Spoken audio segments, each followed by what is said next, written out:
So Apple released the 7th generation iPad earlier this week, and let's talk about the missed opportunities with this product. So I owned the iPad mini 6 for about a year and a half before I sold it a few weeks ago. And I had real high hopes for the next generation, and I've talked about it in previous videos that I was looking for some major upgrades to take the iPad mini, in my opinion, over the hump. And while they did come out with a new one, they did update a good amount of things. They didn't really update anything I thought they were going to update, ultimately leading to what I'm calling a missed opportunity on Apple's part. So let's talk about the new before we get into what the missed opportunities were. The A17 Pro chip is the newest chip. They have the A18 Pro in the iPhone 16 Pro and Pro Max. So with the A17, you're getting the newest chip, the A16 being in the iPhone 15 Pro. So you're getting a new chip, you're getting a new updated chip, which goes into my next thing, what the chip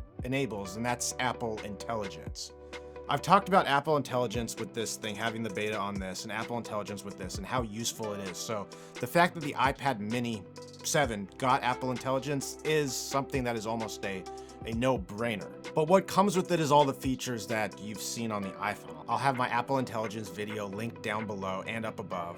You get the writing tools. You get the photo cleanup. You get the notification summaries. You get the Siri enhancements. You get the summaries within the Mail and Messages app. And finally, you get the reduced interruption in focus mode. So you get all of those things on the iPad mini 7. And then the Apple Pencil Pro. With the newest generation, you get the Apple Pencil Pro compatibility. And with that, you get the squeeze, you get the barrel roll, you get the haptic feedback, you get what seems to be my favorite is the hover, and finally you get the double tap. So Apple Pencil Pro compatibility made me think maybe they were gonna give us a Pro level iPad mini.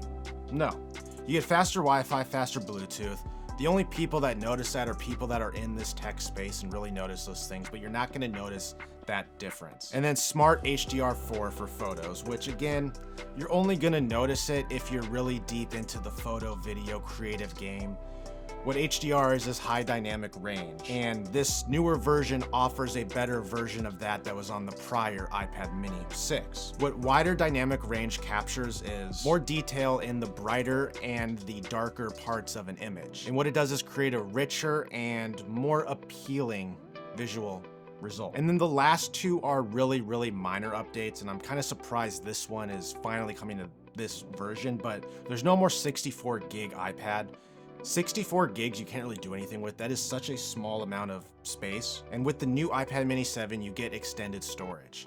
128 gigabytes, 256 gigabytes, and 512 gigabytes of storage options with those new colors. And then finally, it says iPad mini on the back versus iPad, which again, very small minor detail that very small minor population of people are actually going to notice, but still a nice little touch. All right, now let's talk about the missed opportunities with the iPad.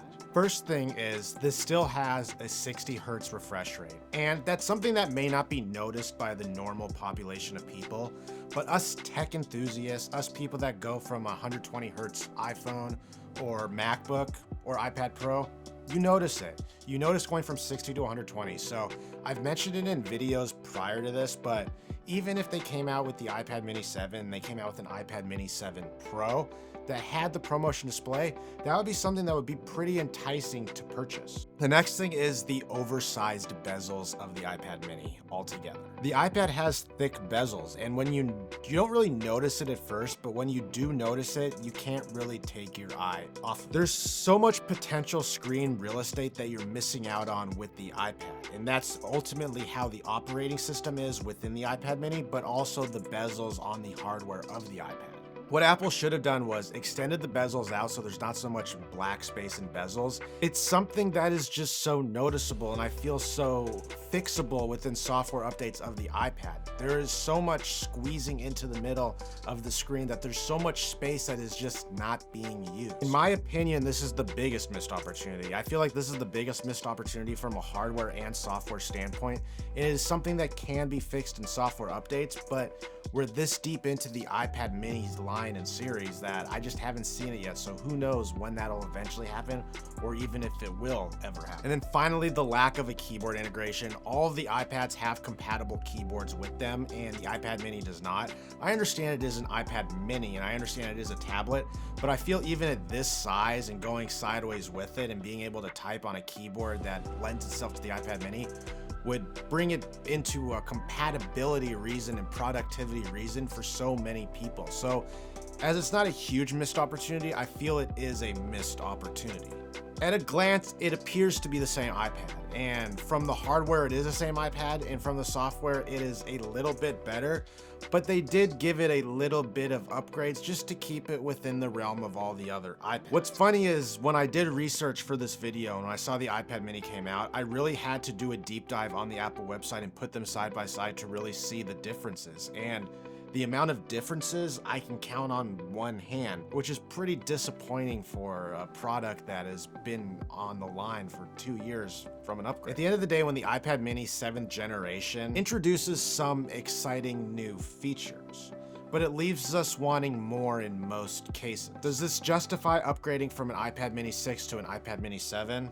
I don't know. Let me know down in the comments. But if you found this video helpful, make sure you hit that like button, hit that subscribe button. We're nearing 5K subscribers, which is a milestone for me, and I couldn't have done it without you guys. So make sure you follow along and make sure you have your notifications turned on so you do not miss an upload. And as always, I'll see you guys in the next video.